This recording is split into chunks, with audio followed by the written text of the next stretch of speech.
é sempre assim, essa sessão da conferência em qualquer lugar, né? O pessoal dá uma cansada, menos um pouquinho de gente vem, mas fica aqui os fominha. Amém? Você está com fome aí? Hã? Glória a Deus. Os irmãos que estão, que regularmente vêm ao nosso culto da manhã, nós estamos do meio para o final da conferência, né? E estamos todos aqui num tempo maravilhoso de imersão, de palavras do Senhor, de invocação do nome do Senhor, ouvindo testificações e também aquecendo o nosso coração por palavras que o Senhor tem ministrado sobre nossas vidas como igreja. Nosso coração está muito aquecido. Você que está vindo hoje por causa do culto, obviamente você é bem-vindo e vai ser uma manhã muito especial, está sendo. Amém, queridos? Lembrando vocês que nós estamos com essa camiseta aqui bonita aqui, olha que legal, ó. A Bíblia nunca está errada, ela sempre está certa. E com essas imagens que a gente costuma, é uma das nossas imagens do telão, que são essas imagens bíblicas, atestando que nós cremos. Essa é uma igreja bíblica. E nós, embora tenhamos um pouco de estética, isso não afeta os fundamentos da palavra do Senhor na nossa prática de vida. Amém? E essa camiseta é para marcar isso mesmo, tipo assim, ó, a gente tem umas luzinhas, umas fumacinhas, mas nós somos absolutamente ou rigorosamente bíblicos. Precisa marcar isso, porque hoje em dia tem muita diluição dos padrões bíblicos, e a gente quis fazer uma camiseta para deixar isso bem claro. Na nossa comunidade, ela é rigorosamente bíblica. Amém? Tá? Nós ainda temos algumas camisetas, elas foram feitas para ajudar nos custos da conferência, tá bom? Então, se você quiser, eu não sei quantas que ainda tem, eu sei que está no finalzinho, você pode procurar os irmãos ali fora. Amém? Eu quero apresentar mais uma vez o pastor Davi. Por favor, pastorzão, chegue mais.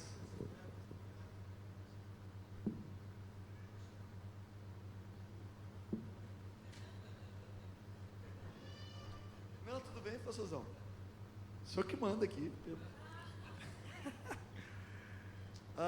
Eu não sei se vocês, alguns aqui não estavam ontem, e pastor Davi, pastora Mônica são os nossos pastores. A nossa comunidade tem muita gente chegando, né? Graças a Deus, quase ninguém saindo, né, irmão? A gente fecha a porta do fundo, tá?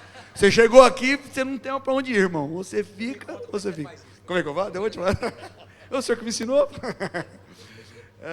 Então, para você que está conhecendo hoje o pastor Davi, nós não viveríamos o que estamos vivendo sem esse casal, e nós honramos nossos pastores de verdade. Temos uma alegria tão grande, pastor. A gente tem uma segurança em dizer o que nós vivemos hoje é graças ao cuidado de vocês, ao respaldo, à cobertura, ao amor prático de vocês. Pastor, muito obrigado. Essa é a vossa casa. Obrigado. Te amo, Géser, Mila, vocês são muito queridos. Bom dia, gente. Quem está bem aí nessa manhã? Amém. Deus te trouxe aqui para compartilhar algo ao seu coração. Prepara o seu coração aí que Deus vai fazer algo impressionante ainda nessa manhã. Amém? Pastora Mônica, fala um pouquinho aí com eles. Bom dia, amados. O Senhor te abençoe nessa manhã. Não tem jeito melhor de começar a semana do que buscando ao Senhor. Amém? Que consagrando nossos dias, consagrando tudo que vamos fazer, tudo que temos durante esse tempo aí que vem nessa semana na presença do Senhor. E a palavra que Deus colocou no meu espírito enquanto nós louvávamos é o valor e a força do nome de Jesus. Então eu queria deixar com você isso, que você precisa praticar, você precisa viver, você precisa amar, você precisa declarar o nome de Jesus sobre sua vida, sua casa, enquanto você caminha, enquanto você vai ao mercado, enquanto você trabalha, enquanto você está na escola, onde você estiver. O nome de Jesus tem poder. E às vezes nós como cristãos, nós negligenciamos isso, a gente esquece disso. A gente, Jesus, nome de Jesus, tal. Não é isso. Existe algo poderoso, existe uma autoridade no nome de Jesus, que ela só é demandada quando você faz isso conscientemente, quando você faz isso intencionalmente. Então, eu queria despertar o seu espírito nessa manhã e dizer a você, o nome poderoso de Jesus está sobre a sua vida, sua casa, sua família, sobre os seus dias. E você precisa viver e tomar posse desse nome nessa semana. Amém, querido? Essa é a palavra que Deus colocou no meu espírito nesse dia. Em nome de Jesus, tá? Amém.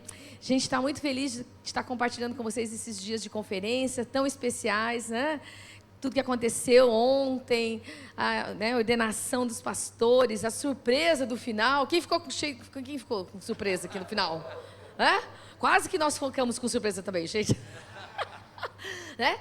Foi muito lindo, foi muito maravilhoso, foi muito especial a presença do Senhor e tudo que Deus tem feito nessa casa. E a gente se alegra muito, a gente é muito inspirado por vocês, pela fé, pela criatividade, pela ousadia no Senhor. E Deus tem uma marca sobre essa casa. E a gente está muito feliz de estar aqui. A gente tem uma aliança de amor com vocês, uma aliança de oração. Oramos pelos seus pastores toda semana, abençoando, cobrindo, declarando sobre eles o propósito, a vontade do Senhor, né? Que eles sejam guardados e guiados pelo Espírito de Deus. E nós temos essa aliança com vocês, gente. Contem com isso, amém? E o pastor Davi falou que ia apresentar a família. Eu que vou apresentar a família, então. Bom, eu tive aqui há 2 semanas atrás com as mulheres, né? Cadê as mulheres que estavam aqui, né? A gente estava aqui, foi uma delícia, lindo, né? Muito bom junto, gente, eu amo vocês. Mas, então vamos apresentar para os homens agora, né? Nossos filhos, tem uma primeira foto aqui, de nós como família juntos, acho que o pessoal lá vai colocar, né? Nós temos 3 filhos, o Pedro, a Ana e o André. Os 3 estão no ministério conosco, né? E, assim, não foi fácil não, viu, gente? Foi muito trabalho para isso, né? E aqui a gente tem eles aqui junto conosco. Bem na nossa esquerda aqui, é uma loirinha aqui, né? É o Pedro, que é o nosso mais velho, o Pedro e a Raquel. Eles são nossos pastores de jovens, têm 3 filhos. E agora, há pouco tempo, foram ordenados presbíteros, né? Eram pastores de área, agora são presbíteros, pastores de governo. Agora, no meio está o John e a Ana. A Ana, também, o John tem 3 filhos, eles são pastores... Eram pastores no Canadá, nós os trouxemos, porque o John é canadense, para estar conosco há alguns anos e serem enviados de volta para plantar uma igreja. Então, eles estão hoje trabalhando com o Pedro e a Raquel, mas a Ana também está na música, né? Está dando direção de louvor junto com o Paulinho. O John, eles ministram juntos, mas o John é baterista também, né? Mas, na verdade, nós estamos preparando eles para enviá-los. E no fundo, bem atrás de nós, tem o André e a Isa, são nossos pastores de adolescentes, pastores de área, tem 2 filhos e... Família bonita, né? Fala a verdade. Ser pai orgulhoso aí, né? E são presentes de Deus para nós. Eu tive muita dificuldade para engravidar e Deus nos deu esses presentes mesmo, que foram milagres na nossa vida. Pode pôr a outra foto aí, que é a melhor parte. Esses são os 8 netos, né? Que a gente tem. O que está no meio segurando essa aqui é o da Ana, né? Ele tem as 2 irmãs do lado dele, são as gêmeas, a Lia e a Zoe, que são da Ana Ruth. Ele está segurando a Lara e o Judá, que está atrás dele, que são os do André. E o do Pedro é o Gessé, que é o mais velho, a Sofia, que está com o pezinho levantado, e o Theo, que está comendo pipoca colorida, gente. Isso aí era coisa das missões, tinha que comprar pipoca para enviar os irmãos para as missões. Aí, os 8, né, que são um presente de Deus para nós. Essa foto tem uns 3 meses só, mas é uma delícia, uma bênção na nossa vida. Amém? Daí tem mais um aí que está todo mundo junto, né? Cada um tentando segurar as crianças, cada um olha para um canto, é assim quando tem um monte de gente, né? Nunca você consegue fazer todo mundo olhar para o mesmo lugar, então cada um está olhando para um canto e a gente tentou a foto. Mas é uma alegria, uma delícia na nossa vida. Hoje nós estamos aí batalhando em oração agora pelos netos, né? Junto com os filhos. Glória a Deus. Gente, Deus te abençoe, que você receba a palavra hoje e sacie o teu espírito, em nome de Jesus. Obrigado. Amém. Gente, eu sou um péssimo vendedor, participei de uma conferência agora, na quarta-feira passada, lá em São Paulo, naquela estância Árvore da Vida, não é?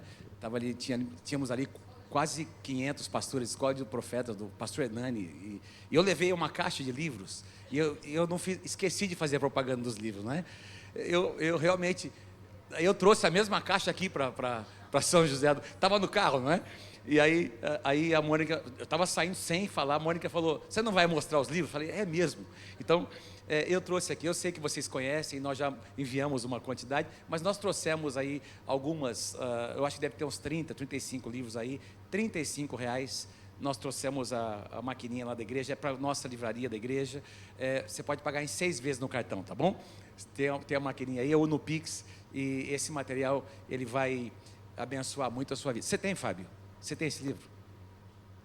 Acho que não? Então é seu esse aqui. Depois eu faço uma dedicatória para você, tá? Depois eu estou muito feliz. A Mônica falou bastante, eu quero entrar na palavra, mas estou muito feliz, Gésia e Mila, pelo que a gente tem visto aqui. Deixa eu só apresentar aqui Trajano e Thelma. Fiquem em pé, Trajano e Thelma. São pastores do nosso presbitério lá de Londrina, que estão conosco aí. Eles têm estado com vocês. Obrigado. Eu estou muito feliz por ver o que Deus está fazendo aqui. A gente realmente, nós temos viajado, conhecido muitas igrejas, nós temos tido o privilégio de plantar igrejas, de acompanhar alguns pastores que têm nos procurado como referência e paternidade. A gente tem tentado dar o nosso melhor, temos visitado, estado em muitos lugares, igrejas do MFI, mas tem lugares que a gente percebe algo muito diferenciado, muito diferente, muito peculiar que Deus está fazendo. E aqui em São José do Rio Preto, na Casa Viva, Deus está fazendo algo muito, muito especial. Você é um privilegiado de fazer parte. Então, valorize isso que Deus está fazendo, não é? Valoriza, dê muito valor a isso, porque é algo muito, muito especial. E eu quero... quem aqui acha que seus pastores devem ser honrados? Fiquem em pé, Gésia e Mila. Vamos honrá-los com um grande aplauso nessa manhã, porque Deus tem presenteado vocês com pastores excelentes. Que coração tremendo que eles têm. A gente quer tirar uma foto com vocês depois, com todo mundo no final, tá bom? A gente quer tirar uma foto para a gente guardar hoje de manhã e hoje à noite. A gente tem muita gratidão em poder estar juntos, não é? Fazendo parceria em tudo aquilo que Deus está fazendo aqui nessa cidade. Eu creio que o que eu vou compartilhar com vocês é uma palavra profética para essa casa, para essa igreja. O tema da mensagem, trombeta, diga assim comigo, trombetas, vasos e tochas. Diga mais uma vez, trombetas, vasos e tochas. O que é que significa isso, pastor? Vocês vão entender daqui a pouquinho. Eu passei as anotações, os irmãos vão daqui a pouco já mostrar. Trombetas, vasos e tochas. Irmãos, quem aqui ama a palavra de Deus? Quem ama a palavra de Deus? Quando você abre a Bíblia, não é? E se você conhece, você é um estudante das Escrituras. Quando eu digo estudante, se você ama, você consegue ter uma visão panorâmica das Escrituras. Você não precisa conhecer tudo, mas se você é uma pessoa que ama a palavra e que tem como disciplina, não é, todos os dias, ler a palavra, não é? Você terá uma visão panorâmica de tudo aquilo que está escrito, não é? E entenderá o propósito de Deus, entenderá aquela linha que vem desde Gênesis e vai até Apocalipse, que aponta para Jesus, amém? Jesus é o centro de todas as coisas. A Bíblia diz que dele, por ele e para ele são todas as coisas. O apóstolo Paulo declara isso no livro de Romanos. Então, nós encontramos o personagem central nas Escrituras, sem dúvida alguma, é o Senhor Jesus. Quem pode dizer amém? Mas nós encontramos também muitos outros personagens que Deus usou para que o propósito eterno de Deus pudesse acontecer, pudesse prosperar. E são verdadeiros heróis, alguns deles heróis invisíveis. Você tem ali pouquíssimas coisas, às vezes um versículo, às vezes 2, 3 versículos, um capítulo, não é? E eu vou citar hoje o exemplo de Gideão. Nós encontramos a história de Gideão resumida em 3 capítulos nas Escrituras, no livro de Juízes. Então, assim como Gideão foi chamado por Deus para realizar algo extraordinário na sua geração, Deus está chamando cada um de nós aqui, para que nós realizemos. Irmãos, Gideão, ele viveu numa época difícil. Você vai se lembrar de que entre Josué, não é? que levou a segunda geração a conquistar a terra prometida, até o primeiro rei ser estabelecido, o rei Saul, passaram-se aproximadamente 320 anos. E durante esse período, a Bíblia nos mostra que houve 14 juízes, homens e mulheres, que Deus levantou para manter a unidade das 12 tribos, para manter a adoração, não é? Um centro de adoração, não é? Para preservar o povo de Deus, preservar uma linhagem, para que o Messias um dia pudesse vir. Juízes capítulo 2, ele resume a história dos juízes, não é?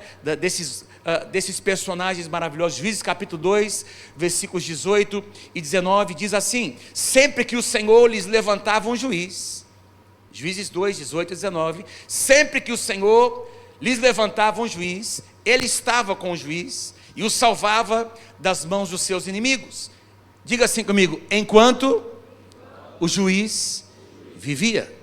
Ou seja, enquanto aquele líder estava ali vivo, liderando o povo de Deus, a Bíblia diz que Deus era com o seu povo. Mas, versículo 19, quando o juiz morria, o povo voltava a caminhos ainda piores do que os caminhos dos seus antepassados, e recusavam-se a abandonar as suas práticas e o seu caminho obstinado. Por isso você vai encontrar pelo menos 7 vezes, durante todos os capítulos de Juízes, você vai encontrar pelo menos 7 vezes uma declaração como essa: e os filhos de Israel tornaram a fazer o que era mal perante o Senhor. E aí você vê esse ciclo se repetindo, os filhos de Israel pecando, se afastando de Deus, e aí eles criavam brechas, os inimigos vinham, abatiam o povo de Deus, o povo começava a clamar, não é? E aí Deus se voltava, Deus respondia as orações, levantava um libertador, levantava um juiz. Durante a vida desse líder, o povo buscava a Deus, o líder morria e o povo sucumbia novamente. Irmãos, eu creio que Deus está levantando uma igreja de gerações que não depende de um homem, não depende de um líder apenas. Deus está levantando uma geração de profetas, de líderes. Quem pode dizer amém? Se nós daqui a pouco não estivermos mais aqui, a igreja do Senhor Jesus vai permanecer, porque Deus está levantando colunas na sua igreja. Quem pode dizer amém? Eu estou olhando aqui para algumas delas. A igreja é maior do que nós. A igreja não pode ser centrada numa personalidade. E nós temos aqui, enquanto o líder, não é? Ele estava vivo, a igreja prevaleceu. Vamos fazer aqui um paralelo, não é? A igreja avançava, a igreja prosperava. Aí o líder morria, o pastor morria e a igreja se perdia. Juízes capítulo 21, versículo 25, resume, mostra aqui um quadro do cenário daquela época. Naquela época não havia rei em Israel. Diga assim comigo, repete assim comigo: cada um fazia o que lhe parecia correto, o que parecia mais certo. Algumas traduções diziam assim: cada um fazia o que bem queria, o que achava certo aos seus próprios olhos. Isso aqui é um retrato do caos. Quando cada um faz o que acha que é melhor, esse é um quadro do caos. Irmãos, nós não estamos aqui para achar o que é ou não melhor. O que determina o que é melhor para nós é a palavra de Deus. Nós temos um padrão. É por isso que quando alguém se converte e entra e começa a congregar numa casa tão linda como essa, a sua vida começa a ser alinhada a um padrão. Quem pode dizer amém? Não é o que eu acho, não é o que eu penso, é o que a palavra de Deus diz. E aí tem ajuste para o casamento, tem ajuste para as finanças, Deus começa a colocar a nossa vida em ordem. E o que nós lemos aqui é o quadro da desordem que estava abatendo esse país. E por causa da desordem, porque o povo não estava buscando ao Senhor, então os inimigos se aproveitavam de uma brecha que o próprio povo havia aberto. Deus não era culpado disso, irmãos. Você vai encontrar em muitos lugares o povo tentando colocar a culpa em Deus. Senhor, por que isso está acontecendo? Por que esses inimigos têm vindo sobre nós? Por que está acontecendo isso com o seu povo? E você vai encontrar na raiz, o problema na raiz é o afastamento de Deus, o afastamento da presença de Deus. Que nós possamos ser um povo que permanece aliançados com a presença de Deus. Quem pode dizer amém, irmãos? E Deus nunca vai nos abandonar. Por causa da brecha aberta, os inimigos vieram. E a Bíblia diz, no contexto que eu não vou conseguir ler tudo para vocês, mas no contexto em que surge esse homem chamado Gideão, foram 7 anos, não é, em que os midianitas saquearam Israel. Agora presta atenção, porque esses inimigos eram diferentes. Os midianitas eram um povo nômade, que morava no deserto. Eles não tinham o interesse de possuir, assim como, ao contrário do que muitos outros inimigos, que desejavam conquistar as terras de Israel, eles não queriam as terras. Eles não queriam as casas, eles não queriam as posses de Israel, do povo de Israel. O que eles queriam era o fruto da terra. Então o que eles faziam, irmãos? Eles acompanhavam de longe, eles deixavam os israelitas prepararem a terra, semear a semente, não é? Cuidar da árvorezinha que estava ali crescendo. E na hora da colheita, irmãos, na hora que os israelitas teriam aquele privilégio de desfrutar do fruto da sua terra, do seu trabalho, então aqueles inimigos vinham para saquear a terra e para roubar o fruto do trabalho das mãos dos israelitas. Você já pensou uma coisa como essa? Você semeia, você dá duro, irmãos, você educa os seus filhos, você investe na vida deles, você investe nos negócios, Deus te dá sabedoria para você empreender, Deus te abençoa com sabedoria para você se tornar um líder de célula bem sucedido, e você começa a prosperar, e quando está na hora de você começar a desfrutar, a Bíblia diz que o trabalhador é digno do seu salário, de desfrutar do fruto do seu salário. Quem pode dizer amém? A Bíblia diz que nós não seríamos colocados como cauda, e sim como cabeça, que nós semearíamos e nós viveríamos para ver a colheita do nosso trabalho. Eis como será abençoado, Salmo 128, o homem que teme ao Senhor, do trabalho das suas mãos comerás, feliz serás e tudo te irá bem. Essa é a promessa de Deus. Mas quando o povo de Deus estava ali para fazer a colheita, esses inimigos vinham, meus irmãos, e eles assolavam, eles levavam, eles roubavam todo o fruto da terra. Não é exatamente isso que Satanás tenta fazer com a gente? Sabe o que eu tenho percebido, pastor Géser? O diabo, ele é tão astuto, que ele sabe que não adianta matar um crente, que se ele mata um crente, essa semente que morre vai se multiplicar em muitas outras. Isso está acontecendo em muitos países onde a igreja é perseguida. Quanto mais eles tentam acabar com a igreja, mais a igreja se multiplica. Então o que é que Satanás faz? Não é? Ele diz, não vou destruir, eu só vou oprimir. O que é que eu vou fazer? Eu vou roubar o fruto da terra, eu vou enfraquecer o povo de Deus, eu vou fazer com que esse povo se acostume a viver uma vida muito aquém do que aquela que Deus planejou para eles. Eu vou fazer com que eles se acostumem a ter uma mentalidade de escravos. Lembra da primeira geração? Eles nasceram debaixo de escravidão. Deus agora está tentando trazê-los para um novo patamar, mas eles ficam se lembrando do passado. Eles valorizam o que aconteceu no passado, e eles só tinham dores no passado, irmãos. Deus estava propondo a eles uma terra prometida, e tem uma terra prometida para cada um de nós. E aí muitas vezes nós estamos diante da terra, mas a Bíblia diz, tem uma passagem que diz que nos seus corações, não havia uma terra diante deles, mas nos seus corações eles voltavam para trás, por causa da sua mentalidade de escravos.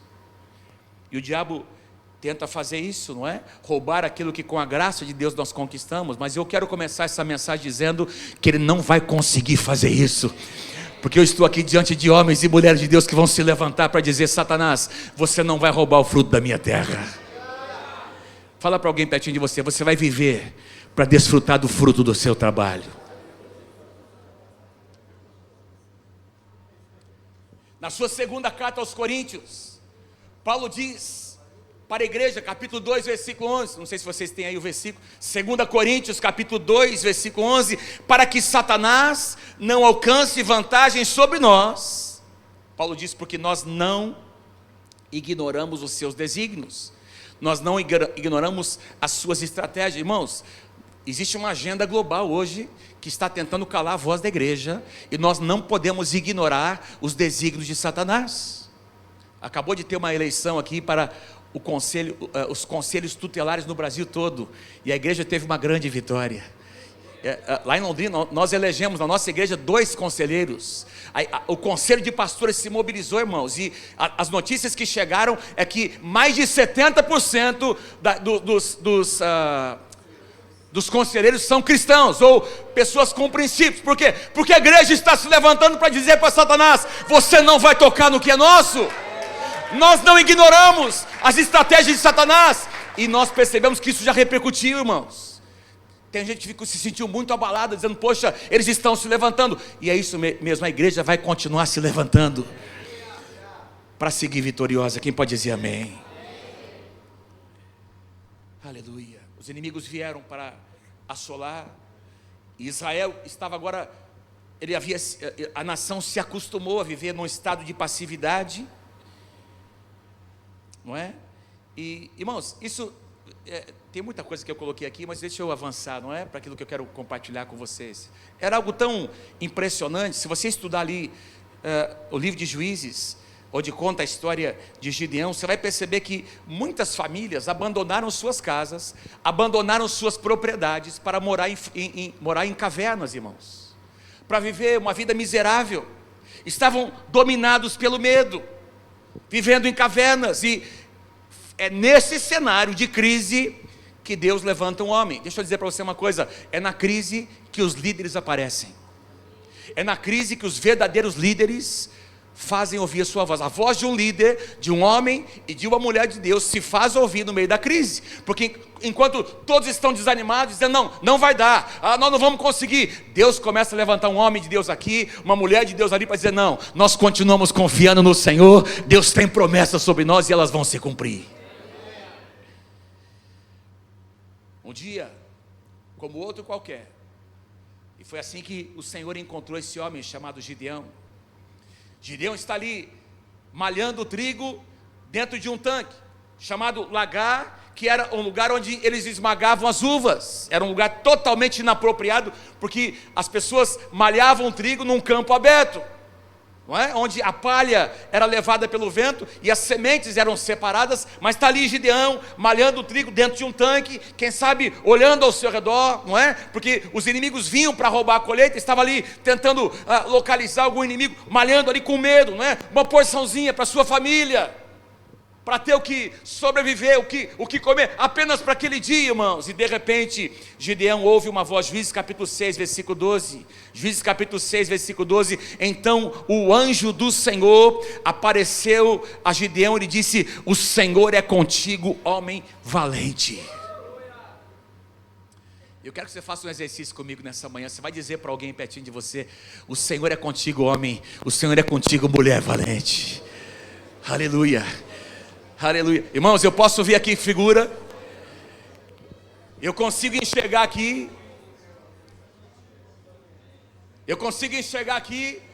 o anjo, e aqui anjo, está escrito anjo com letra maiúscula, o A maiúsculo significa, não era apenas um anjo enviado por Deus, era o próprio Deus. Nós estamos falando de uma teofania. Deus apareceu para Gideão. O próprio Deus se revelou a Gideão dizendo: o Senhor é contigo, homem valente. E aí eu consigo enxergar Gideão olhando para trás. Onde é que está o valente aqui? E o anjo dizendo: é com você que eu estou falando. Você é o cara. E começa ali uma conversa. O nome Gideão significa literalmente lenhador, o que mostra um retrato para nós de que Gideão era um homem do campo, um homem rude, um homem simples, e na sua simplicidade ele começa a questionar Deus, não é? Tímido.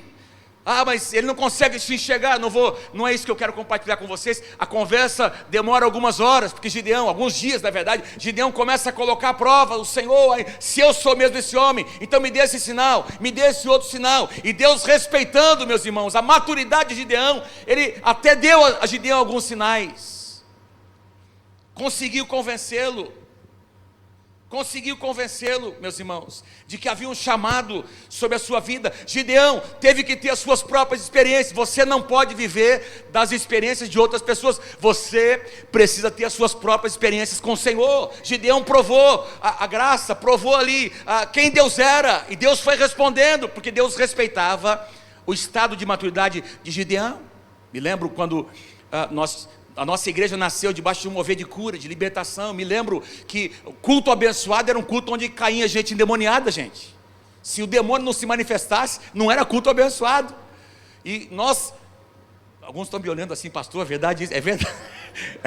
Nós tínhamos ali libertação de pessoas sendo curadas. Eu me lembro uma senhorazinha, a irmã Maria, baixinha, pequenininha. Essa mulher, ninguém segurava essa mulher. Irmão, quando o demônio se manifestava, era banco voando. A gente tinha aqueles bancos de madeira, e esses bancos, ela fazia assim, era banco voando para tudo quanto é lado, irmãos. E meu pai estava ali com os diáconos, os pastores orando, e era uma legião que estava ali na irmã Maria. E eu me lembro que foram assim semanas, ela indo domingo após domingo. E aí meu pai disse: não está dando certo, vamos fazer aqui uma campanha de jejum e oração, e nós vamos levar a irmã Maria lá para a nossa casa. Meu pai e minha mãe trouxeram a irmã Maria para morar dentro da nossa casa, irmãos. E eu me lembro: você faria isso, irmão? Eu tinha os meus 8, 9 anos de idade. E eu me lembro dessa cena, irmãos. Nós víamos os meus pais, o meu pai expulsar os demônios. Mas eu me lembro do dia que meu pai disse: ela vai morar em casa até ser liberta. Nós vamos orar, vamos jejuar. E eu me lembro do dia em que meu pai chamou cada um me lembro dos meus pais orando, jejuando. E um dia ele chamou todos nós, Samuel primeiro, o Jonas e eu, todos os filhos da Velma, fizemos uma fila. E meu pai disse: agora, ela estava ali estendida na cama, endemoniada. E meu pai disse: agora vocês vão orar por ela. E nós fomos lá e estendemos as mãos. E essa mulher ficou endemoniada, irmãos. Nós estamos ali orando, nós estamos ali clamando. E Jesus trouxe libertação para aquela mulher. A gente tinha visto meu pai fazer aquilo. E agora nós tivemos nossa própria experiência. Você não pode ver da experiência de outras pessoas. Você precisa ter as suas próprias experiências com o poder de Deus. Gideão começou a provar e começou a ter a sua experiência. Qual foi o seu primeiro ato, irmãos? Ele saiu dali e ele, depois de receber o chamado, diz que ele destruiu um altar de Baal que estava na fazenda do seu próprio pai. O pai de Gideão era um homem muito próspero, tinha uma grande fazenda. E naquela cidade onde eles moravam, as pessoas vinham de todas as cidades ali ao redor para adorar o Deus Baal dentro da propriedade de um israelita. O que é que Gideão faz? Debaixo da unção de Deus, ele destrói aquele altar. Isso provoca uma grande revolta naquela cidade. E o pai de Gideão defendeu o seu filho, não tenho tempo para falar, foi dentro da sua própria propriedade. E aí o nome de Gideão começa a se tornar conhecido em todo Israel. A notícia espalhou, a fama de Gideão começou a crescer. E ele, como líder, começou a crescer no seu ministério, irmãos. Deram o nome de Gideão, não é? Apelidaram de Gideão de Jerubal, dizendo que Baal contenda com você. Os próprios israelitas. O que acontece é que Deus começa a levantar liderança. Quando Deus começa a levantar líderes, quando Deus começa a fazer algo como está acontecendo aqui nessa casa, irmãos, eu não estou aqui, veja o que eu vou dizer, esperem oposição. Satanás vai tentar se levantar, mas eu quero concluir dizendo: ele vai se levantar para ver a obra de Deus avançar nesse lugar. Gideão começou a se levantar imediatamente após. Eu quero ler com vocês Juízes capítulo 7, versículo 12. Os midianitas, não apenas eles, também os amalequitas e todos os outros povos que vinham do leste haviam se instalado no vale. Eram numerosos como nuvens e gafanhotos. Então não era mais agora só os midianitas, eram várias nações que começaram a vir para se levantar contra Israel. Assim como não se pode contar a areia da praia, também não se podia contar o número dos inimigos de Israel, dos seus camelos, dos seus soldados. Estamos falando de dezenas de milhares de pessoas, mas agora Deus estava levantando um homem, Deus estava levantando um rapaz, Deus estava levantando um líder, Deus está levantando homens e mulheres de Deus na sua geração. O inimigo estava agora se opondo, mas Deus já estava levantando. O que é que Gideão faz? Inicialmente, vocês conhecem a história? Gideão, que já era conhecido, ele consegue mobilizar em quase todas as tribos de Israel, ele consegue mobilizar 32 mil soldados. Diga assim comigo: 32 mil. Respira fundo aí, diga assim: 32 mil. Diga assim: yes, 32 mil. É muita gente, não é muita gente, gente? 32 mil soldados. E ele está todo feliz, ele vem ali para a presença de Deus, dizendo: Senhor, tem aqui 32 mil soldados que eu consegui mobilizar. O que é que Deus disse para Gideão? Gideão, tem muita gente. Tem muita gente, Gideão. E aí ele estabelece ali um critério. Não vou entrar aqui nessa questão, que não é isso que eu quero pregar. E de 32 mil desce para 10 mil soldados. Gideão ainda vem feliz. Eu ainda tenho 10 mil soldados. E ele vem diante do Senhor. E o que é que Deus diz? Gideão, tem muita gente. E de 10 mil cai para 300. Diga assim, faz assim comigo. Todo mundo diga assim: 32 mil. Tem gente que não está fazendo. Vamos lá, faz comigo o exercício. 32 mil. 300. 300 é menos de 1% de 32 mil, irmãos. E quando Gideão vem para a presença de Deus, dizendo: Senhor, só 300 sobraram. Aí Deus diz: agora sim. Isso aqui me mostra algo, irmãos. Deus não precisa de muita gente para realizar a sua obra. Deus só precisa de pessoas que estejam disponíveis. Será que ele consegue encontrar alguém que esteja disponível aqui nessa manhã? 32.300. Aí o rapaz entrou em crise, eu também entraria. Meu Deus do céu,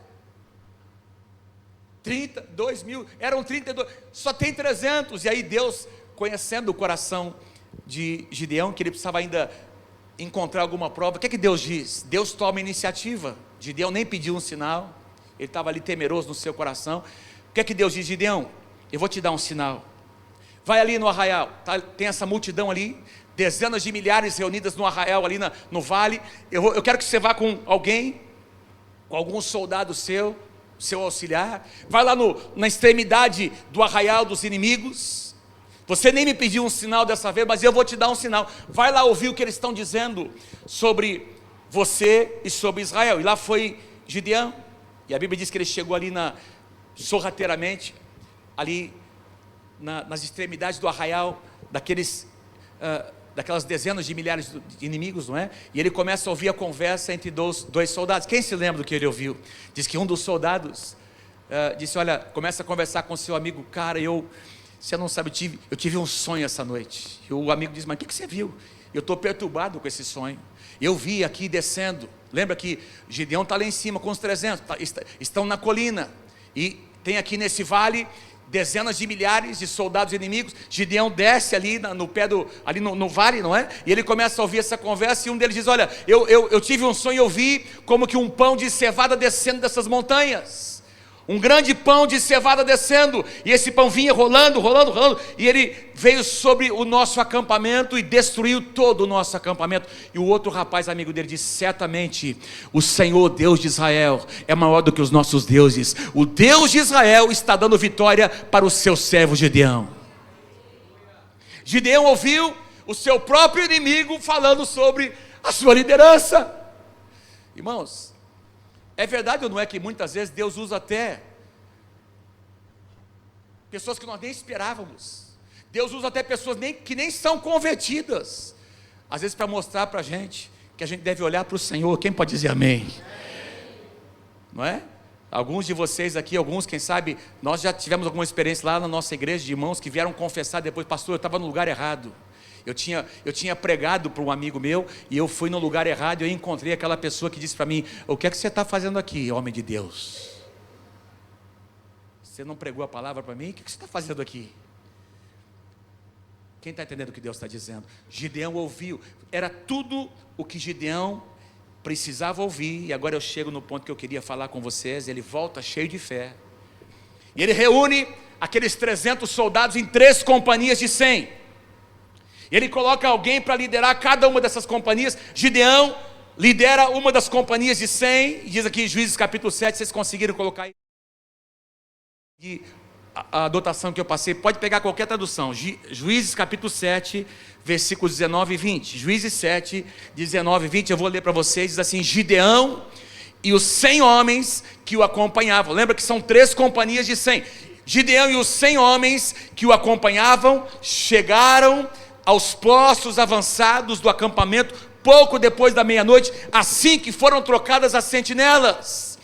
Então, presta atenção, tocaram as trombetas, quebraram os jarros que tinham nas mãos. As 3 companhias tocaram as trombetas, despedaçaram os jarros, empunhando as tochas com a mão esquerda e as trombetas com a mão direita, e gritaram: a espada pelo Senhor e por Gideão. Tocaram as trombetas com a mão direita, quebraram os vasos, os jarros, e dentro daqueles jarros tinham 300 tochas acesas. Eu quero falar sobre isso. E declararam: a espada pelo Senhor e por Gideão. Diga assim comigo: a espada pelo Senhor e pelo pastor Géser. Que espada, irmãos? Que espada? Eles não tinham espada, eles tinham uma trombeta, eles tinham um vaso, uma tocha dentro. Que espada? Menção de uma espada que não era uma arma natural, era a espada do próprio Deus, a espada do Senhor. Irmãos, 300 homens carregando em suas mãos 3 objetos. Eu quero que você repita comigo: trombetas, vasos e tochas. Quero falar com vocês sobre esses 3 elementos que para nós são proféticos, simbólicos.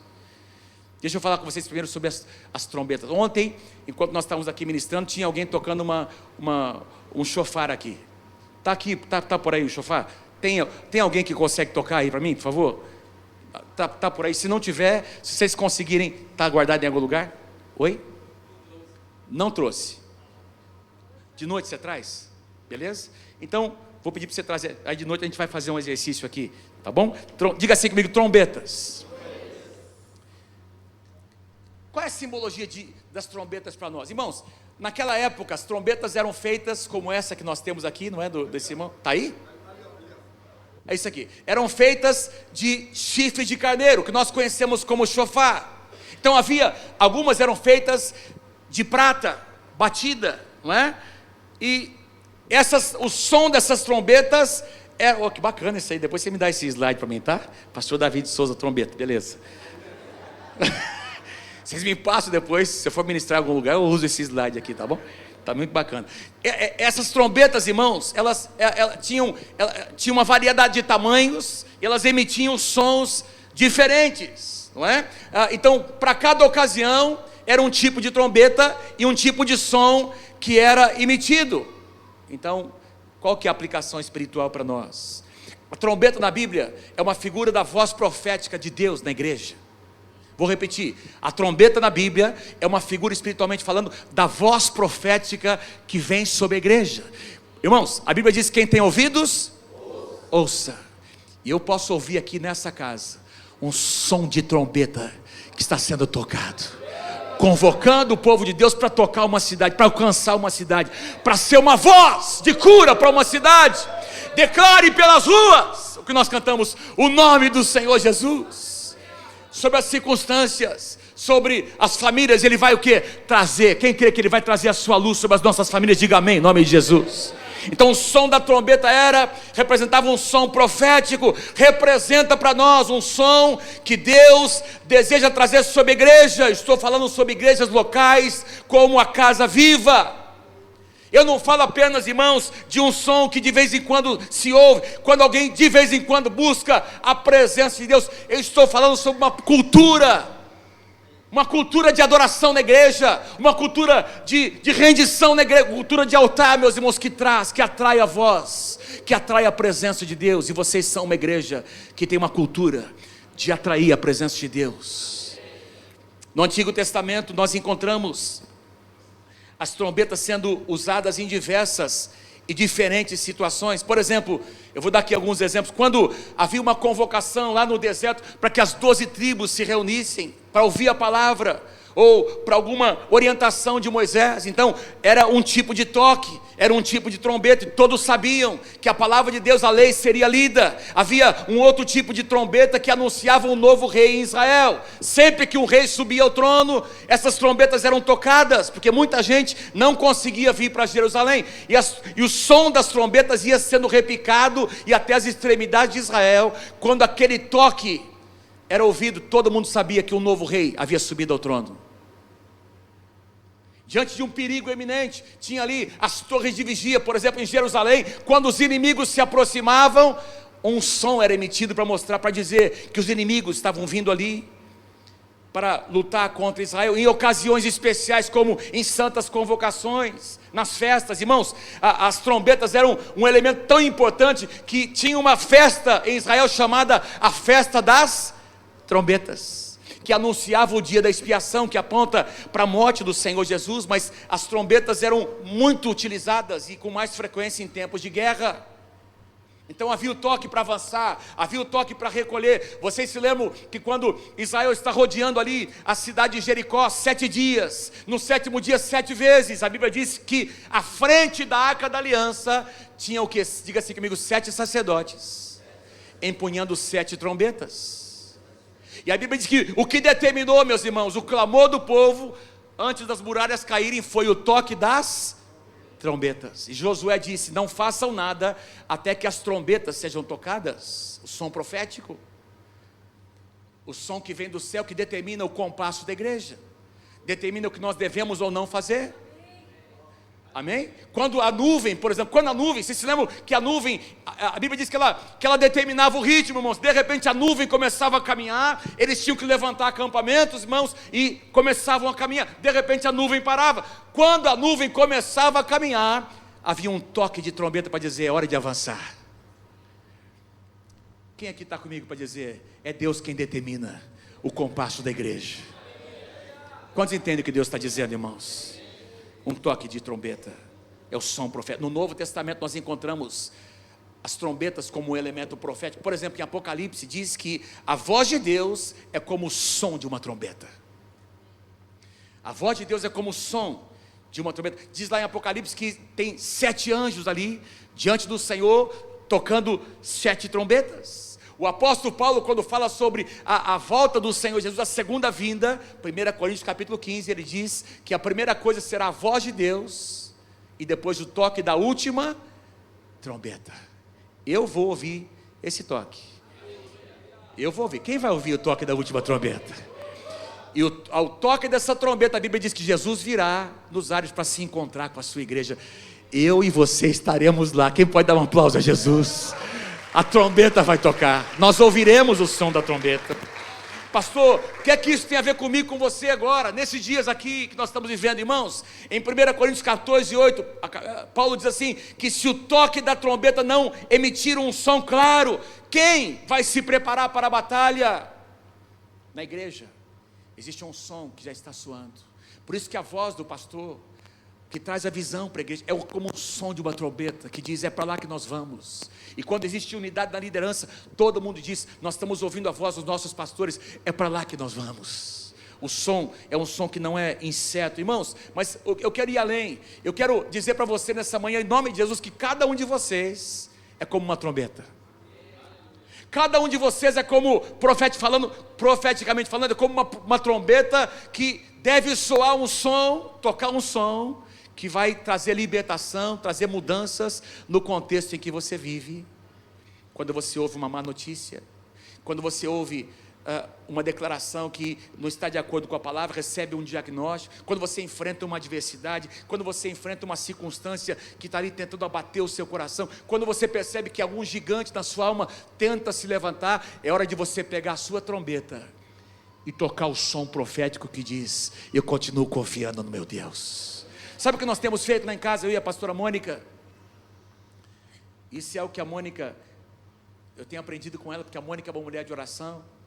Muitas vezes a gente recebe algumas notícias, não é, que chegam até nós pastores, e a gente às vezes diz: não, depois nós vamos orar por isso, vamos orar por isso. A gente acaba esquecendo.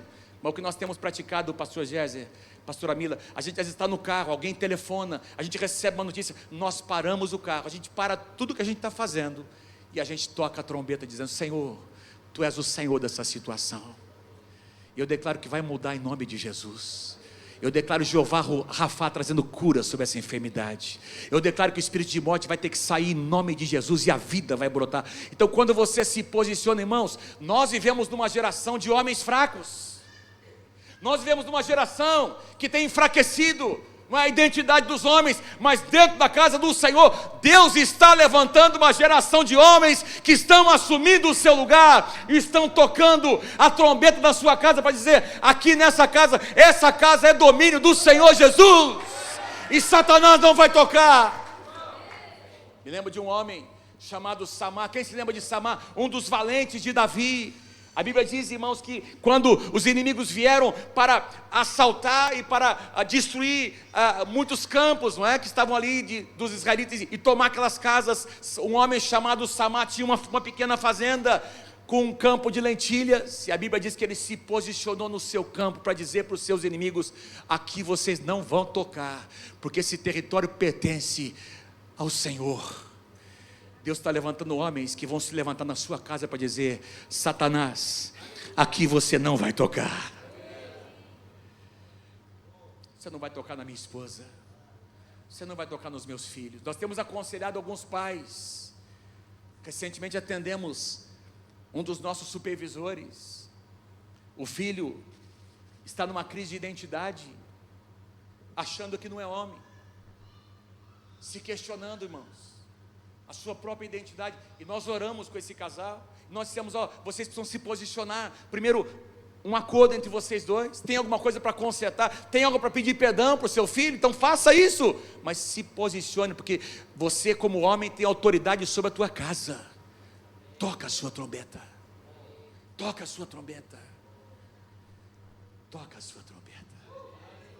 Eu vou dizer de novo, toca a sua trombeta dentro do seu território. Aquele território pertence a você, é o seu campo. Você, a sua primeira célula chama-se a sua família. A minha primeira igreja, a minha primeira responsabilidade são os meus filhos, os nossos netos. Irmãos, todos os dias nós oramos pelos nossos filhos. Hoje de manhã nós oramos, Senhor, guarda os nossos. Enquanto cantávamos aqui sobre, Senhor, declarando sobre as nossas famílias, eu estava aqui pensando nos meus filhos, nos meus netos. Senhor, guarda cada um deles.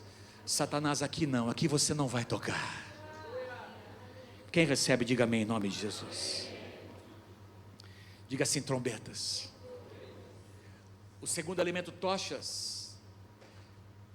Naquela época do Antigo Testamento, eles usavam muito lâmpadas. Quando eles queriam iluminar assim pequenos lugares, não é? Pequenos ambientes, usavam lâmpadas. Quando eles precisavam de uma luz mais intensa, o que é que eles usavam? As tochas, que emitiam uma luz mais forte, não é? Tinha ali um pavio, tinha ali, aliás, algum elemento, pano, alguma coisa, e era embebido em óleo, em azeite, não é? E essas tochas, então, traziam aquela iluminação desejada. Isaías capítulo 62, o profeta disse assim: por amor de Sião eu não me calarei, e por amor de Jerusalém eu não me aquietarei. Quem pode dizer amém? Até que saia, Senhor, a sua justiça como um resplendor, e a sua salvação, que ela brote como uma tocha acesa. Por amor de São José do Rio Preto, eu não me calarei. Amém? Fala para quem está pertinho de você, você tem uma tocha nas tuas mãos, meus irmãos. Deixa essa tocha, deixa a luz dessa tocha aparecer. Olha o que diz no versículo 6 de Isaías, capítulo 62. Meu Deus, estou pingando aqui, estou derretendo. Isaías capítulo 62, versículo 6. Sobre os teus muros, ó Jerusalém, eu coloquei guarda, que todo dia e toda noite jamais se calarão. Vocês estão comigo aí, gente? Vós os que fareis lembrar do Senhor. Olha o que o profeta diz: não descanseis. Repete comigo assim: não descanseis, nem deis ao Senhor descanso. Vocês estão comigo aí, gente? Repete comigo, diga assim: não descanseis, nem deis a Deus descanso, até que Ele restabeleça São José do Rio Preto como louvor na terra. Pastor, como assim? A gente tem que lembrar Deus. Por acaso Deus tem problema de memória? Não. É que Deus decidiu fazer uma parceria comigo e com você. Deus não precisa de nós, mas Ele decidiu usar a minha vida e a sua vida. E Ele está dizendo: quando os meus filhos se levantam em oração, oh, que beleza, a glória de Deus está descendo neste lugar. Eu sinto o vento do Espírito vindo aqui sobre mim. Oi? Aleluia, amém, amém. Fala para alguém pertinho de você: Deus quer fazer parceria com você, meu querido. Deus quer fazer parceria com você.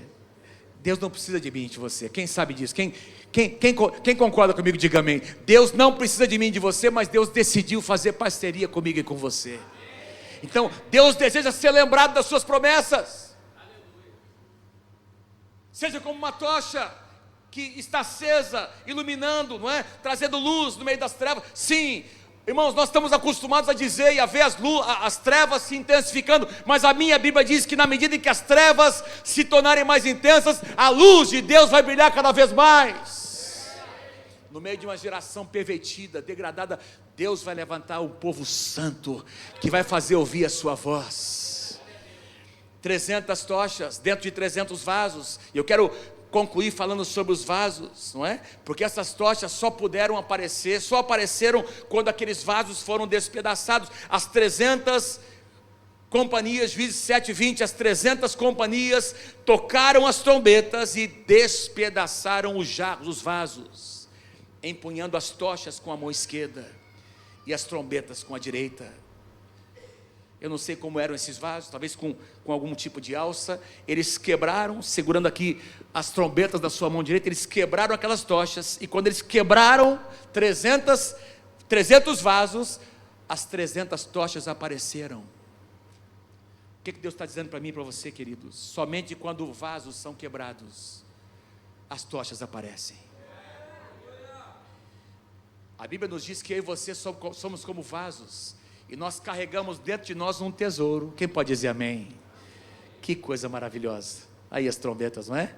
Diga assim comigo: eu tenho dentro de mim algo muito precioso. Diga assim: eu carrego a glória de Deus, e se o meu coração se quebrantar, a glória de Deus vai aparecer. As tochas, a luz das 300 tochas somente apareceram quando os vasos foram quebrados. Quem está entendendo o que Deus está dizendo? Paulo diz, eu quero ler com você 2 Coríntios capítulo 7, capítulo 4, versículo 7. Temos, porém, este tesouro em vasos de barro, para que a excelência do poder de Deus, para que a excelência do poder seja de Deus e não de nós. Ou seja, Paulo está dizendo, não é o recipiente que é importante, o importante é o conteúdo. Não é o obreiro que é importante, o importante é a obra. Não é o pregador que é importante, o importante é a mensagem que o pregador traz. Não é sobre nós, é sobre a glória de Deus que está dentro de nós. E quando esse vaso se quebranta diante do Senhor, a luz de Deus aparece. Irmãos, se tem algo que Deus não resiste, a Bíblia diz que Deus resiste ao soberbo. Se tem uma pessoa que Deus resiste, irmão, se tem uma pessoa que vai ter que se ver com Deus, é uma pessoa orgulhosa, que tem o seu coração endurecido. Mas aqueles que decidem quebrantar o seu coração, a glória de Deus aparece, o mover de Deus vem e toca o coração daquelas pessoas. Irmãos, naquela batalha, quando as trombetas foram tocadas, você imagina, de repente, irmãos, aquela escuridão, de repente, irmãos, alguns estão, quem sabe a maioria estava ali dormindo, não é? Foi na troca das sentinelas, aquelas 300 trombetas começaram a tocar. Você imagina aquele som ensurdecedor, não é? Alguns comentaristas dizem que enquanto alguns estavam tocando, não é? Os outros estavam ali, é um som que não parava. Quando alguns terminavam de tocar, alguns outros estavam tocando, era um som totalmente ensurdecedor, e aquelas dezenas de milhares de soldados inimigos acordaram ao som de 300 trombetas que não paravam de tocar. E o resultado foi esse aqui que eu vou ler com você. Cada homem mantinha a sua posição em torno do acampamento, e todos os midianitas fugiram correndo e gritando. Quando as 300 trombetas soaram, o Senhor fez com que todo o acampamento, os homens, se voltassem uns contra os outros, com as suas próprias espadas. 300 trombetas tocando, a luz apareceu, e houve confusão no arraial de inimigo. Eu quero profetizar que isso vai acontecer na tua vida em nome do Senhor Jesus.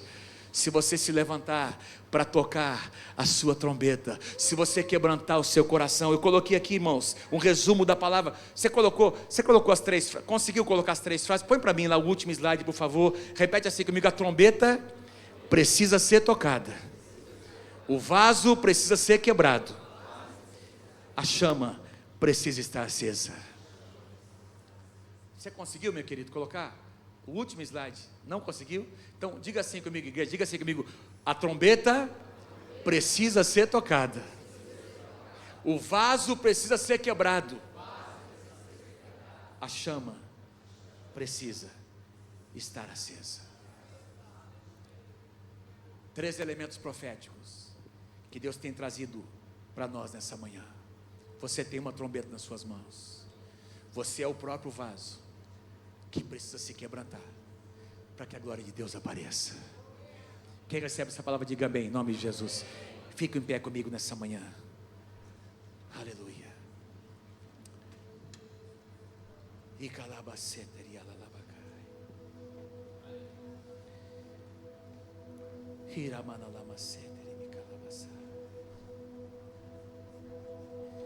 Nós cantamos nessa manhã Feche os teus olhos onde você estiver. Nós cantamos essa manhã o som da tua voz. Os nossos corações se queimam de amor. Nós também cantamos: declare pelas ruas o nome de Jesus. Sobre a escuridão Ele vai trazer a sua luz. Sobre a sua família, clame o santo nome de Jesus. Irmãos, Deus está dizendo para vocês aqui, Igreja Viva, em São José do Rio Preto, eu tenho colocado uma trombeta nas suas mãos. Eu tenho feito dessa igreja uma voz profética nessa cidade, nessa nação. E o Senhor me declara para dizer para vocês que esse som já se faz ouvir, não é só nessa cidade. Deus vai aumentar o volume. Deus vai fazer aumentar a intensidade desse som. Porque Deus está reunindo trombetas num só lugar, que vão emitir não um som incerto, vão emitir um só som, que vai tocar essa cidade, e vai fazer com que a luz do Senhor apareça nessa cidade. Mas para isso Deus está convocando vasos, para se quebrantarem na sua presença. Para se quebrantarem na sua presença. Eu vou te dar aí um minutinho para você fazer uma oração, para você, quem sabe, orar com a sua família. Se você está com a sua esposa, com seus filhos, abraça as pessoas que você ama. Eu quero pedir que você faça uma oração, dizendo: Senhor, nós queremos ouvir o som da trombeta, Senhor, na nossa casa. E na verdade nós queremos reproduzir esse som, meu Deus. Nós queremos emitir um som profético na nossa casa. E nós seremos como aquele homem, Senhor, que se posicionou no seu campo, dizendo: Satanás, você não vai tocar nesse campo. Nós vamos tocar a nossa trombeta. Nós vamos fazer com que esse som possa trazer o domínio de Deus sobre a nossa casa. Aleluia, aleluia.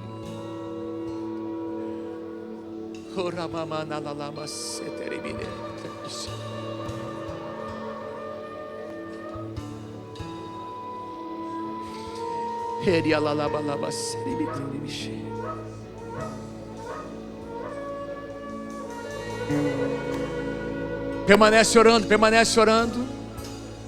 Pensa, qual é o desafio que você está enfrentando hoje na sua casa? Qual é a situação que tem abatido o seu coração? Assim como os midianitas estavam ali oprimindo os israelitas, ao ponto de muitas famílias irem morar em cavernas. Deus está dizendo a você: sai da tua caverna nessa manhã. Eu não te levantei para você morar dentro de uma caverna. Eu tenho promessas, eu tenho conquistas, diz o Senhor. É hora de você se levantar, você homem de Deus. É hora de você se levantar para tocar a sua trombeta dentro dos limites do teu campo.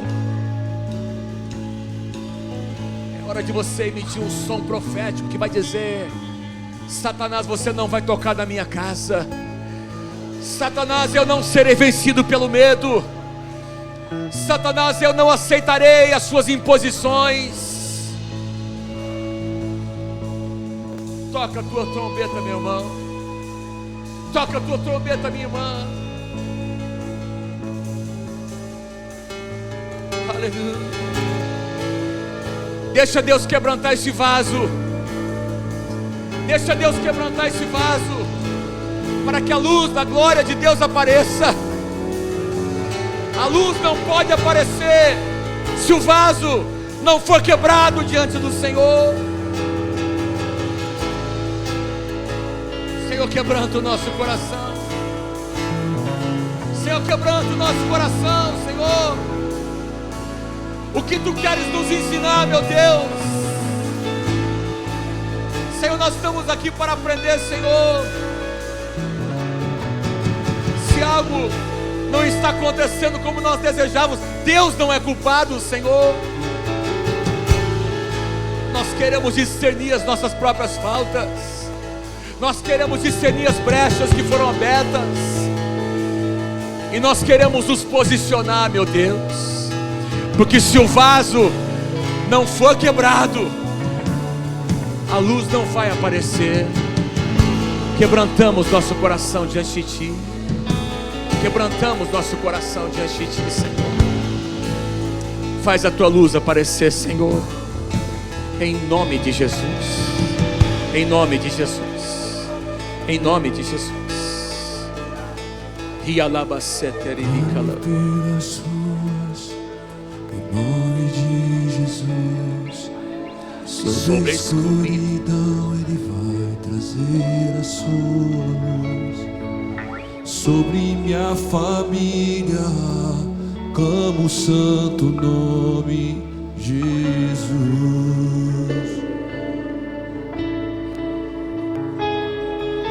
Declarei pelas ruas o nome de Jesus. Sobre a escuridão Ele vai trazer a sua luz. Sobre minha família, clame o santo nome Jesus. Deixa eu contar uma coisa para você. Nós vamos continuar cantando. Eu e minha esposa, a pastora Mônica. Quando o nosso filho mais novo, o André, tinha os seus 17 para 18 anos, 16, 17, 18 anos, ele se afastou da igreja, se afastou de nós, abandonou a célula, não queria mais ir para a igreja, começou a questionar. Deus, vocês dizem que Deus fala, eu não ouço a voz, nunca ouvi a voz de Deus. Tinha sido líder, tinha multiplicado algumas vezes a célula que ele liderava, começou a se afastar, a se envolver com pessoas. Irmãos, nós abrimos com o presbitério, nós pedimos oração, eu e a pastora Mônica nos unimos em oração, em jejum, fizemos alguns propósitos diante do Senhor. Eu revisei toda a minha agenda, as minhas prioridades. Nós nunca oramos tanto juntos como naquela época, porque nós entendemos que se houvesse acordo entre nós, algo iria mudar no mundo espiritual. E nós começamos a tocar a trombeta que Deus colocou nas nossas mãos dentro da nossa casa. Os pastores nos ajudaram, nós oramos, nós intercedemos. E o nosso filho, que tinha se afastado de Deus por alguns meses, teve um encontro com o Senhor. Para resumir a história, irmãos, hoje ele é o nosso pastor de adolescentes da nossa igreja. Porque nós nos posicionamos para dizer: Senhor, existe uma responsabilidade que cabe a nós. Nós vamos tocar a trombeta, nós não vamos aceitar o inimigo nos oprimir e nos fazer viver muito aquém daquilo que Deus planejou para nós. Nós nos posicionamos e Deus honrou o nosso posicionamento. Onde é que estão os homens e as mulheres de Deus que vão se posicionar? Onde é que estão os 300 de Gideão? Deus não precisa de muita gente, Deus só precisa de pessoas que tenham o seu coração disponível para que Ele use nesses dias. Vamos lá, canta comigo. Em nome de Jesus, sobre a escuridão Ele vai trazer a sua luz. Declare: sobre minha família, clamo o santo nome Jesus. Declare pelas ruas o nome de Jesus. Sim, Senhor. Sobre a escuridão Nós declaramos nessa manhã, a sua luz. nós tocamos a trombeta, Sobre Senhor. minha família, Sim, Senhor. clamo o santo nome Jesus. Declare pelas ruas, Declare pelas ruas o nome de Jesus. Sobre a escuridão Ele vai trazer a sua luz. Sobre minha família, clamo o santo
Jesus. Sobre a escuridão Ele vai trazer a sua luz. Sobre minha família, clame o santo nome de Jesus.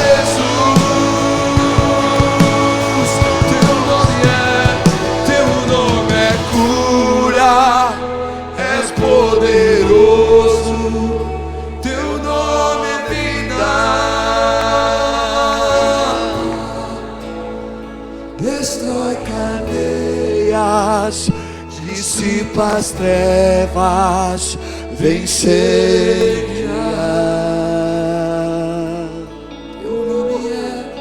Teu nome é cura, é poderoso, teu nome é vida.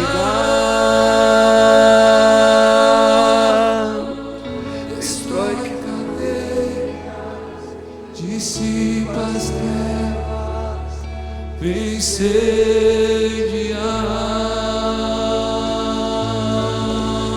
Ei! Aleluia!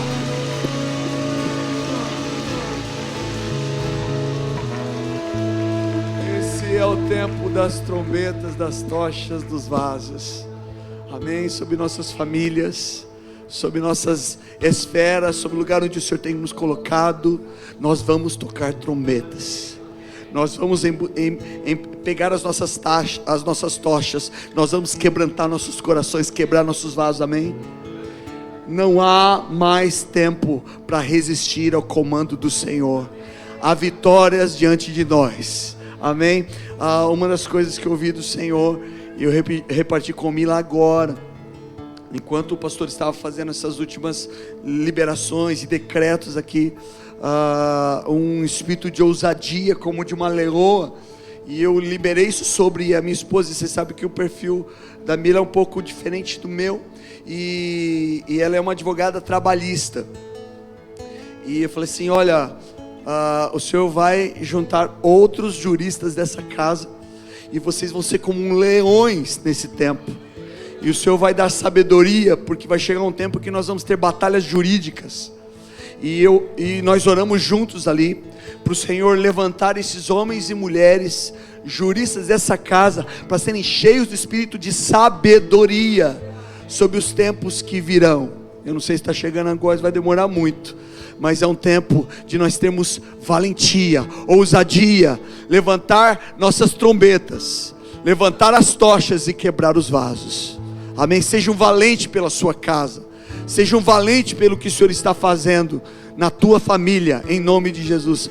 Nós declaramos o nome de Jesus sobre toda a situação, amém? Você pode aplaudir o Senhor mais uma vez? Aleluia, aleluia. Pastor, que palavra. Eu sou muito impactado quando o Senhor ministra, amém? Queridos, nós vamos fazer uma foto agora, tá? Eu não sei se temos câmera, fui avisado que não tem, mas nós vamos fazer uma foto agora e uma foto à noite. É que o time não está completo agora, mas nós vamos fazer, vamos vir para cá, nós vamos fazer, pode subir aqui, nós vamos dar um jeito aqui. O pastor pediu para a gente fazer uma foto com a igreja agora de manhã, e nós vamos fazer uma outra foto com a igreja logo mais à noite. Tudo bem, gente? Amém? Você já está abençoado, tá? Mas vai ficar mais abençoado se fizer foto com a gente. Então, se você quiser a benção completa, tem que fazer a foto. Tá bom, amém? Amém, querido? Então pode vir para cá, vamos dar um jeito de dinamizar isso. As cadeiras vão poder ser espalhadas um pouquinho. Nós vamos fazer 2 níveis aqui, embaixo e em cima. Tá bom? Só precisamos de 2 minutos, por favor, não vá embora. Hã? Invertido? Pastor, podemos fazer invertido, né? Podemos o senhor fazer daqui para cá? Melhor, né? Ora, pois, lá em Portugal nós fazemos muito assim. Nós invertemos, né? Venham para cá. Venham para cá. Tem que vir, gente. Vem cá, pode. Tá. O Diegão tá vindo também. Vem, Diegão.